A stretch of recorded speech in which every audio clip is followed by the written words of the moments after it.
All right, third graders. Okay, this is today's English lesson. We have suffixes that change verbs to nouns. Okay, now remember what a suffix is? We learned about this a lot, or we learn about it a lot in spelling. A little bit in reading, but a lot comes from spelling and English. So it says right here, a suffix is a word part added to the end of the word. A suffix makes a new word with a different meaning. So what does that mean? If we look right here in the purple, we can see that if the word, this is what we're focusing on, changing verbs to nouns. So if I have the word preach, when you preach, it's usually towards when you're talking to somebody, and it's usually you're preaching about, a lot of people preach to others about God. They preach when they want to give a lecture to somebody, or they preach when they want to give advice. But a lot of times we think of preach as when somebody is preaching about God or somebody's talking about God. So when you preach, it's an action, so it's a verb.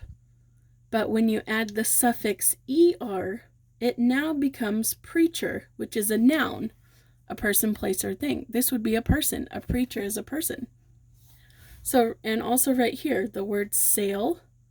This is also a verb because think about when you're sailing or when you're going sailing. It's an action. It's movement. And then when you use the suffix or, it switches to sailor, and that is also a person, so that becomes a noun. So that's what we're doing. We're changing verbs to nouns with adding er or or. Okay? So let's move down here. And it says the guided practice. Write the correct word in parentheses. These are the parentheses right here. Write the correct word in parentheses to complete each sentence. Hint. Decide whether the missing word is a verb or a noun. So number 1, the blank digs for minerals.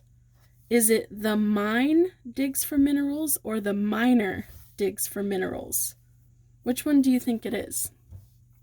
If you said miner, you are correct. Okay. What about number 2? Grandma will blank a cake for dessert. Will she bake a cake for dessert, or will she baker a cake for dessert?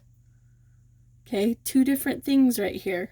We've got bake, which is the verb, and baker, which is the noun. So which one of these do you think it is? If you said bake, you are correct. Grandma will bake a cake for dessert. Okay, number 3, you can blank your sister to tie her shoe. You can teach your sister how to tie her shoe, or you can teach your sister how to tie her shoe. Which one do you think is correct? If you said teach, you are correct.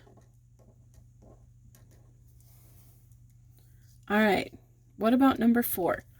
The art blank gave us paper and paints. The art teach gave us paper and paints, or the art teacher gave us paper and paints. What do you think it is? If you said teacher, you are correct.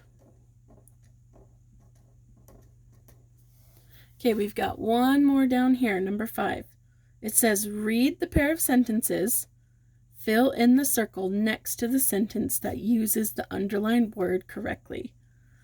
So we're deciding which one is correct. So number 5, is it the sailor lowered the anchor or the sail lowered the anchor?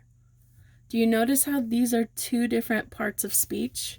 We have a sailor, which is a noun because it's a person, and we have sail, which is a verb because it's an action, it's moving. You move when you sail. So which one do you think? The sailor or the sail? If you said the sailor, you are correct. So we're going to bubble in this top one. All right, third graders, let's see how you do on this.